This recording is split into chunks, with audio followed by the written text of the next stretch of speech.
본 말씀 통해서 주의 군사로서의 마음가짐이라는 제목으로 하나님의 말씀 증거하겠습니다. 우리가 어떤 일을 하든지 이 마음가짐이 중요하다는 것은 두말할 나위가 없습니다. 우리가 자녀들에 대해서도 혼낼 때 뭐 잘하고 못해서라기보다도 때론 태도 때문에 자녀들을 훈계할 때도 많으실 겁니다. 우리가 어떤 주일을 한다 할 때에도 우리 집사님 기도 중에도 우리가 어떤 봉사했던 것들 그런 것이 우리의 경력이 되고 자랑이 될 게 아니라 무엇을 했냐라고 하는 것보다도 어떠한 마음을 가지고 있는가, 지금 어떠한 마음인가, 이게 중요한 겁니다. 내가 여전히 힘쓰했다, 물론 그것이 귀하고 아름다운 것인데 지금은 어떠한가, 지금의 우리의 마음은 어떠한가, 이런 걸 물어봐야 됩니다. 이 광야 백성들에게 있어서는 출애굽 사건, 출애굽했다라고 하는 것도 중요했지만 더 중요한 것이 그들 앞에 있었는데 가나안을 향하여서 들어가는 겁니다. 정복 전쟁.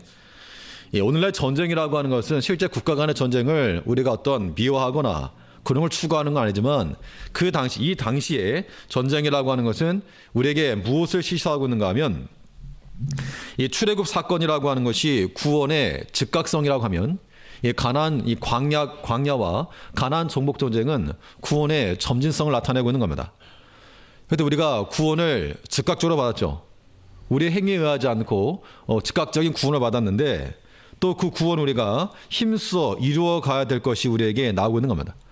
특별히 오늘 본문 20장, 신명기 20장은 이 군대 징집에 관한 규례가 나오고 있습니다. 실질적인 전투를 앞두고 어떠한 자세를 가져야 할 것인가 라고 하는 것을 교훈하고 있는데, 우리가 오늘날 이 말씀을 살필 때 우리가 어떤 실제로 칼과 창을 가지고 싸움을 아닐지라도 우리에게 있는 영적 싸움이 그 당시와 동일하다는 것을 우리가 알고 이 싸움을 행할 때 어떤 자세로 임할 것인가 라고 하는 것을 우리가 교훈으로 삼아야 한다는 겁니다. 그러면 우리가 주의 군사들로서 어떠한 마음 자세를 가져야 될 것인가, 오늘 본문에서 두 가지를 말하고 있는데, 하나는 담대한 마음을 가질 것과 또 하나는 두 마음을 품지 말 것, 이 두 가지를 교훈하고 있습니다. 우리 차례대로 살펴보면 먼저 우리의 주의 군사들로서 어떠한 마음 자세를 가질 것인가, 담대한 마음을 가지라고 했는데 이 담대함이라고 하는 것이 그럼 어디서 나오는가? 이 담대함이라고 하는 것은 어디서 나오는가 하면 성도의 담대함은 하나님이 함께 하실 때 나오는 겁니다. 하나님이 나와 함께 하신다는 그 확신이 우리를 사로잡을 때 거기서부터 두려움을 물리칠 수 있다라고 그랬습니다. 이 1절 말씀 보시면 내가 나가 대적과 싸우려 할 때에 말과 병거와 민중이 너보다 많음을 볼지라도 그들을 두려워 말라. 애굽 땅에서 너를 인도하여 내신 내 하나님 여호와께서 너와 함께 하시느니라. 실제로 이제 가나안 정복 전쟁할 때 그 거민들이 더 많을 수 있다, 숫자가 더 많을 수 있다. 그러나 그 군사력 혹은 숫자 이것 때문에 두려워하지 말라. 왜 그런가 하면 우리는 누구 함께 하기 때문에? 하나님이 함께 하시기 때문이다 라고 말하고 있다는 겁니다. 적은 숫자와 많은 군사들 앞에 그 두려워하지 말라는 것은 하나님께서 결국에 우리의 무기가 되시는 겁니다. 하나님께서 우리에 대한 무기. 우리 어떤 두려워하는 마음을 갖게 되면 어떤 싸움이든 일단 두려우면 끝나는 겁니다. 그 동물들을 다루는 그런 프로그램 같은 거 봐도 어떤 짐승들이 서로 다투다가 하나가 더 힘이 세고 하나가 약하면 동물들은 이제 그런 건 확 분명하니까 먼저 눈을 일단 내립니다. 꼬리를 내리든지 하나가 뒷걸음질 치면 그 다음에 이제 더 이상 공격하지 않죠. 끝난 거니까. 어떤 겁을 먹고 두려워하는 마음을 가지게 되면 어떤 싸움이든 이미 끝나는 겁니다. 멘탈의 이 마음 자세에서부터 이미 졌기 때문이죠. 우리가 어떤 세상에 대한 두려움, 혹은 직장에 대한 두려움, 미래에 대한 두려움, 이런 것들이 우리에게 임할 수 있는데 그러한 염려는 기도의 자리까지만 끌고 나가는 것이고 그러한 염려와 불안이 우리 마음을 사로잡게 해서 안 된다는 겁니다. 그 대적을 보니까 우리보다 더 많다. 군사력을 보니까 더 많다. 무기를 보니까 더 최첨단이다. 그런 것이 우리에게 크게 다가오게 되면 두려워서 싸우지 못한다는 겁니다. 우리가 세상이 우리를 위협할지라도 생명이 누구에게 있습니까? 생명은 오직 하나님께 있다는 겁니다. 참새가 한 마리가 아사리오를 팔리는 것도 하나님께서 허락지 않으시면 떨어지지 않는다. 우리의 생명이라고 하는 것이 하나님께 있지 단 우리를 위협하는 자들에게 있지 않다는 겁니다. 그러므로 우리가 세상적인 것에 대해서 때로는 두려움과 또 위협과 염려와 근심이 우리 근처까지 오더라도 절대로 뭐하지 못한다? 해하지 못한다. 해하지 못한다. 나를 누가 지키고 있기 때문에 하나님이 지키고 계시고 하나님이 함께 하시기 때문에 그렇다는 겁니다. 이 공이 이렇게 날아오면 같이 아기 손을 잡고 가다가 공이 날아오면 애는 맞죠. 피할 능력이 없으니까. 근데 그 부모가 봤다 그러면 이 막아줄 거라는 겁니다. 막아줄 거라는 거. 우리가 아직 두려움 때문에 무서워서 그렇게 오합지졸처럼 도망칠 것이 아니라 우리는 굳게 서서 일당배의 그런 마음가짐이 중요한 마음가짐. 하나님이 함께 하실 때 우리가 담대함을 얻을 수 있다. 그 때문에 오전 말씀과도 연결되지만 우리 외적인 상황과 조건 가지고만 판단하지 마시고 하나님이 나와 함께 하시고 내 안에 하나님의 성령이 굳건하게만 자리 잡고 있으면 두려움 없이 우리가 나아갈 수 있다는 겁니다. 그것이 우리를 하여금 이기게 만드는 겁니다. 또 마귀라고 하는 게 약한 자에 강하고 강한 자에게 약해서 우리가 믿음으로 강하게 나가면 결코 믿음으로 나가는 자들을 해하지 못하는 겁니다. 근데 벌벌 떨고 어떻게 될까 타협하려고 하고 이런 자들이 걸려드는 겁니다. 하나님이 함께 하시면 할 때 우리가 담대함을 얻을 수 있다 그랬습니다. 1절 우리 다시 한번 같이 읽으시죠. 1절 같이 읽어보겠습니다. 시작. 내가 나가 대적과 싸우려 할 때에 말과 병거와 민중이 너보다 많음을 볼지라도 그들을 두려워 말라. 애굽 땅에서 너를 인도하여 내신 내 하나님 여호와께서 너와 함께 하시느니라. 하나님이 함께 하시면 두려워할 필요가 없다는 겁니다. 실질적으로 두려움이 들지 않을 때까지 하나님이 우리 마음 가운데 더 크게 여겨질 때까지 하나님 주목하는 게 필요하고, 또 언제 우리가 담대한 마음을 가질 수 있는가? 하나님 말씀으로서 권면받을 때, 말씀으로 권면받을 때 그 마음이 또한 담대해질 수 있다 그랬습니다. 우리 2절을 보면 너희가 싸울 곳에 가까이 가거든 제사장은 백성에게 나아가서 고하여. 이 전쟁을 치를 때 군사들만 나아갈 것이 아니라 여기 제사장들도 함께 나가라 했습니다. 이 제사장들이 나가서 한 일이 무엇인가? 제사 드리는 일이 아니라 그 제사장이 했던 일들은 하나님의 말씀으로 권면하고 위로하고 힘을 북돋는, 하나님 너희와 함께 하신다, 두려워하지 말아라, 하나님 이거 약속대로 주셨다 라고 하는 하나님의 말씀을 전했다는 겁니다. 3절 말씀 보시면 그들에게 이르기를 이스라엘아 들으라. 너희가 오늘날 너희의 대적과 싸우려고 나와왔으니 마음에 겁내지 말며 두려워 말며 떨지 말며 그들로 인하여 놀라지 말라. 이거 누가 전한 것입니까? 제사장들이 실전에 나가서 군사들이 창을 들고 나가는데 그들이 두려워할 때마다 두려움에 생기지 않도록 권면한 겁니다. 두려워하지 말아라. 무서워하지 말아라. 왜? 하나님이 너희와 함께 계신다. 하나님 너희와 함께 계시기 때문에 무서워하지 말고 두려워하지 말라.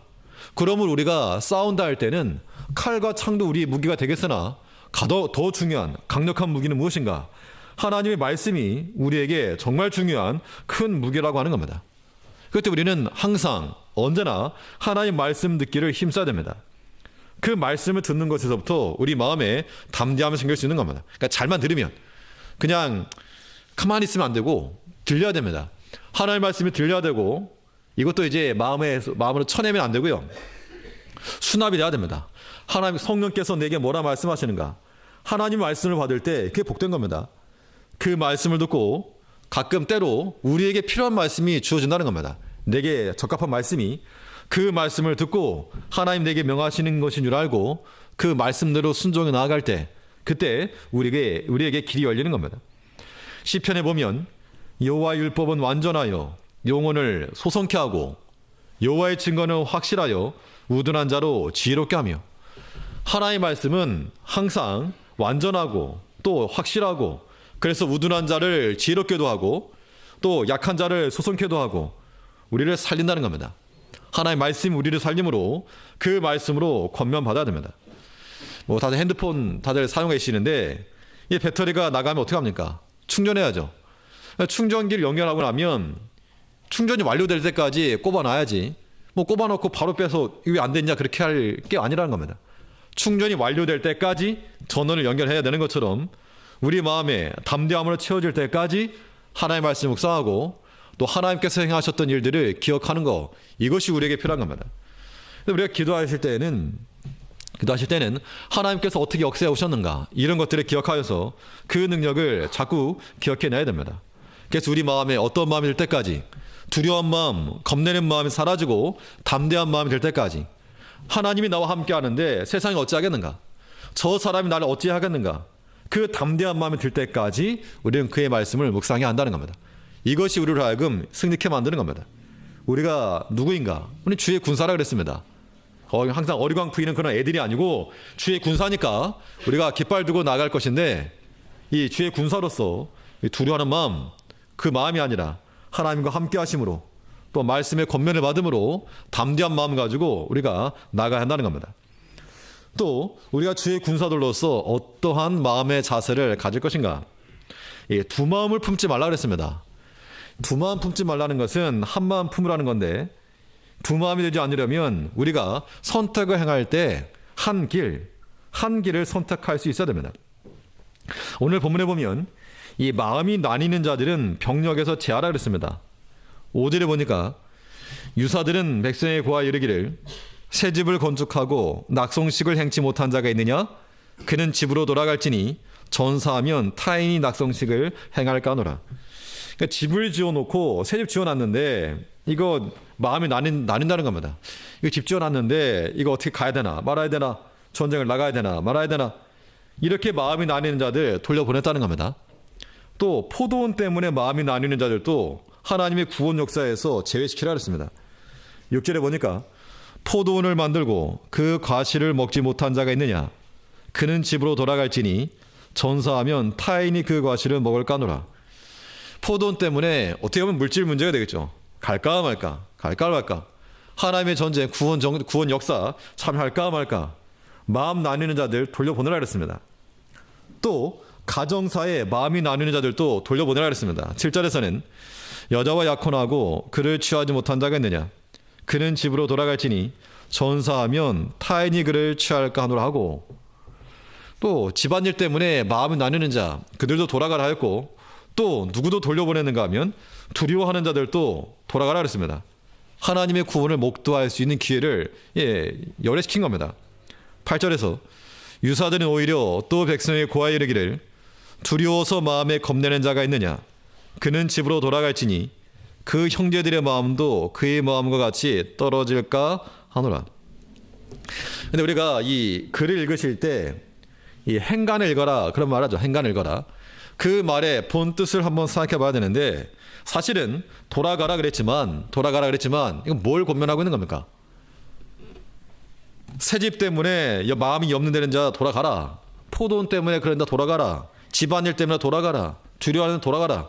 그럼 다 돌아가면 누가 하겠느냐? 하겠지만 여기서 이 말은 우리가 이 본 의미를 생각해 보면 실제적으로 두려워하는 자들은 돌아갔겠지만 돌아가지 말라 그 얘기죠. 쉽게 말하면 집 문제 때문에, 포도원 때문에, 그런 것 때문에, 두려워하는 마음 때문에 겁내지 말고 그것 때문에 구원의 길에 돌이키지 말라. 우리가 그렇게 받아야지. 좋다고 돌아가 버리면 이 구원의 일을 누가 하냐는 겁니다. 예전에 그 군대 면제라든가 사실 이런 것들이 어떤 조건이 있죠. 그래서 어떤 외적인 측면에서 이러이러한 조건이면 면제된다. 그러면 그런 조건이 있다 그러면 다 그렇게 하려고 그럴 겁니다. 만약 이게 두려워하는 자 돌아가라 그러면 저 들어온대요? 다 돌아갔을 겁니다. 오늘날도 이렇게 병 회피하려고 하는 그런 사람들이 많이 있는데, 그런데 하나님께서 우리에게 명하시는 것은 이 정복 전쟁이라고 하는 것이 그냥 영토 넓히는 그런 싸움이 아니라 하나님이 약속하신 그 하나님의 약속을 경험하는 그 길이 된다는 겁니다. 그 수백 년 전 믿음의 조상들을 통해서 이 땅 내가 너와 너의 자손을 주겠다. 하나님이 약속하셨고 그 약속을 자기 눈으로 볼 수 있는, 목도할 수 있는 그 기회가 주어졌는데 그것을 좀 인간적인 마음 때문에 회피한다는 겁니다.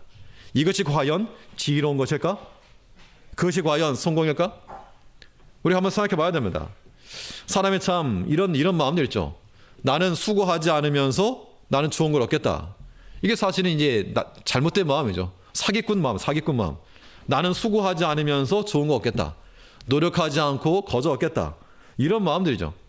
우리 어떤 교회적인 일을 말하면 봉사하라 그러면 이거 귀찮으니까 안 하고 싶은데 교회는 잘 됐으면 좋겠고 사실 교회가 잘 되길 다들 바라시겠죠. 근데 잘 되려면 어떻게 됩니까? 나라가 잘 되거나 회사가 잘 되거나 뭐 그 아무튼 잘 되려면 거기에 구성원들이 힘을 써야 되겠죠. 당연히 구성원들이 노력 없이 구성원들이 헌신과 희생 없이 그게 잘 될 리가 없다는 겁니다. 말로만 잘 되지 않죠. 우리 마음속에는 잘 되기를 다 바랍니다. 교회가 잘 됐으면 좋겠고 부흥했으면 좋겠고 왕성했으면 좋겠고 그런데 또 한편으로는 이 부담된다는 겁니다. 뭐 또 하라고 하면 싫고 또 3월이면 또 전도하라 그럴 텐데 또 싫고 또 이번에 또 무슨 핑계를 대고 빠져나갈 거 아무튼 그런 게 싫은 겁니다. 마음속에는 한편으로는 잘 되기를 바라는 마음도 사실인데 또 한편 열애되고 싶어하는 마음. 그러면 바꿔 말해서 이런저런 핑계로 빠지면 좋으십니까? 좋으십니까가 아니라 그렇게 되면 하나님의 구원 역사 가운데 우리가 참여하지 못한다는 그런 마음을 가져야죠. 우리가 주의 군사라면 그런 마음 갖는 게 마땅합니다. 내가 빠질 수 없다. 내가 빠질 수 없다. 내가 핵심 전력이다. 그런 마음 가져야지. 아무튼 이 핑계에 저 핑계로 어떻게 하면 빠질까라는 그런 마음 가져버리면 사집 때문에 고민하냐? 돌아가라. 포돈 때문에 고민하냐? 돌아가라. 집안일 때문에 고민하는가? 돌아가라. 두려우냐? 돌아가라. 다 돌아가는 겁니다. 돌아가도 남은 자가 있습니다. 남은 자들이 있기 때문에 하나님께서는 반드시 그 남은 자들을 통해서 역사하시지만 하나님의 은혜와 하나님의 복이 어디로 가겠는가? 하나님을 신뢰하고 주의 일에 열심으로 마지막까지 남는 그들을 통해서 하나님께서 역사하실 것이 분명하다는 겁니다. 그러니까 이거 핑계대면서 이게 빠지란 말씀이 아니에요. 절대로. 어찌하든지 간에 힘써 참여하라 그 얘기지 빠지라고 주는 그런 이 구실이 아니라고 하는 겁니다. 우리가 두 마음 품지 않으려면 하나님 일이 잘 되기도 바라는 마음도 있고 나는 하기 싫은 마음도 있고 그게 두 마음이죠. 그 두 마음을 품고 있으면 정함이 없다 그랬습니다. 정함이 없다. 하나님 기뻐하지 않으시는 겁니다. 한 마음 한 마음. 누가 다수인가? 기도원의 300용사를 우리 보통 말하죠. 처음에 많이 모였는데 돌아가라. 두려운 사람 돌아가라. 다 돌아가고 마지막에 300명 남았다는 겁니다. 돌아간 사람이 훨씬 더 많았습니다. 27,700명 돌아갔고 300명 남은 겁니다. 누가 다수인가? 돌아간 자들이 다수가 아니고 하나님과 함께한 자들이 다수라고 하는 겁니다. 오늘날도 마찬가지입니다. 우리가 어떤 일 행할 때 누가 다수인가? 하나님과 함께한 자들이 다수요. 믿음으로 행하는 자들이 다수입니다. 우리는 그 편에 서야 한다는 겁니다. 그렇기 때문에 하나님께서 나타내실 구원의 자리, 구원을 목도할 수 있는 가장 좋은 S석, 가장 좋은 자리가 우리가 힘써 참여하는 겁니다. 그러니까 인간적인 생각 가지고 이래저래 어떤 계산기 두드리려고 하는 그런 마음 가지 마시고요. 그냥 처음부터 내가 여기 들어간다. 처음부터 시작한다. 이런 마음 가지고 해야 됩니다. 그렇지 않으면 이것저것 계산기 튕기다가 거절한 경우가 많아요. 지금 이 교육자 문제 때문에 부교육자들 전사님들이 안 계셔서 교육부서 구하고는 있는데 가끔 연락이 되고 오기도 하고 말씀 전가하기도 하고 이렇게 얘기도 했다가 요즘 정말 그 사람이 없어가지고 그 교육자를 찾는 교회들이 많은데 사람이 좀 없는 모양입니다. 그러다 보니 이제 전사님들 입장에서는 좀 계산기를 두드리는 경향이 있는 경향이 있습니다. 그래서 오겠다고 했다가도 아이고 저랑 안 맞아서 못 가겠습니다. 교회는 좋은 것 같은데 못 가겠습니다. 이런 이야기들을 가끔 하기도 하는데 참 우리가 그런 마음 볼 때 물론 선택하는 거니까 본인이 선택하는 거니까 그걸 뭐라 하지는 않지만 우리가 주의를 한다면서 계산기 들고 하는 거 이거 하나님이 과연 기뻐하실까? 그런 자들에게는 하나님께서도 계산기 들고 아주 그냥 끄트머리 하나도 안 빼고 그대로 하실 거라는 겁니다. 우리가 주를 향하여서는 어떤 마음이 필요합니까? 넘치는 마음. 하나님께서 우리에게 후히 주시고 흔들어 넘치도록 주신다 그랬는데 우리는 참 이게 계산적으로 그것이 과연 합당하냐? 그렇지 않다는 겁니다. 우리가 두 마음 품지 않도록 이 갈등이 생길 만한 요소 없어야 됩니다. 그러려면 처음부터 결정하나 처음부터 처음부터 내가 참석한다. 내가 처음부터 하나님 편에 선다. 처음부터 내가 예배 드린다. 기도한다. 처음부터 여기 내가 간다. 그 마음을 가지고 시작을 해야지 갈까 말까 이런 마음 가지고서는 그건 군사라고 볼 수 없는 겁니다. 두 마음 품지 않으려면 우리 가장 마지막 상태가 또한 우리 눈앞에 보여야 됩니다. 지금 눈앞에 보이는 걸 좋아 보여도 잠시 뒤에 없어질 것이면 그것이 우리의 선택지가 되어서는 안 된다는 겁니다. 우리 9절 말씀을 보면 백성에게 이르기를 필요한 후에 군대의 장관들을 세워 무리를 거느리게 할지니라. 이런저런 문제 때문에 돌아가라 해서 돌아간 사람들이 꽤 있었겠지만 그래도 남은 사람들이 있다는 겁니다. 하나님께서는 누구를 쓰시는가? 그들을 통해서 역사하시는 겁니다. 그러면 돌아간 사람들은요? 돌아간 사람들은 속으로 어떤 마음을 가졌겠습니까? 잘됐다. 역시 난 똑똑해. 시대의 이건 참 융통성이 있는 거야. 이런 마음을 가졌을지 모르지만 하나 앞에 참 좋은 마음은 아니죠. 우리는 하나님 믿는 백성들 아닙니까? 어떤 인간적인 기준 가지고 우리가 하나님을 우리 손에 놓고 우리가 어떻게 조종할 것이 아니라 우리가 하나 앞에 온전한 마음 가지고 내가 조금 손해 볼지라도 하나님 앞에 쓰임 받겠다. 이러한 확고한 마음가짐 가지고 나갈 때 그때 하나님께서 우리가 생각지 못한 사람이 가히 생각지 못한 하나님께서 예비해 놓으신 거 우리가 얻나 그러면 포도송이 몇 송이 먹으려고 하다가 하나님이 주실 거 못 놓치는 겁니다. 이제 우리가 하나님을 더 크게 여기고 눈에 보이는 육신에 속한 것과 영에 속한 것, 구원에 속한 것, 이 구원에 속한 것이 우리에게 더 큰 것이 되어야 됩니다. 그래서 아무리 눈에 보이는 것이 있을지라도 그 앞에 있는 거 먹겠다고, 그 눈앞에 보이는 것을 하나 먹겠다고 뒤에 있는 거 정말 중요하고 요긴한 거 그거 놓치는 어리석음에 빠지지 않아야 할 거라는 겁니다. 우리가 주의를 할 때에는 두 마음이 되지 않아야 됩니다. 양쪽으로 탁 걸치려 하지 말고 우리 길은 오직 하나, 선택지도 하나, 답이 하나. 그러니까 100점이죠. 답이 하나니까. 우리가 언제든지 예수를 선택하고 하나님을 선택하고 믿음의 구원에 속한 일을 선택하여서 하나님께서 우리로 하여금 얻게 하시는 이 구원의 과정 속에서 많은 것을 싸워서 얻게 하시는데 우리의 것을 지지 않고 싸워 하나님 우리와 함께 하심으로 언제나 이기게 하실 것을 믿고 모든 이 믿음의 지경을 넓혀갈 수 있는 참으로 주의 군사로서의 이 역량을 발휘하며 살아갈 수 있는 우리 제일교회 성도님들, 우리 학생들 되게 바라겠습니다. 기도하겠습니다.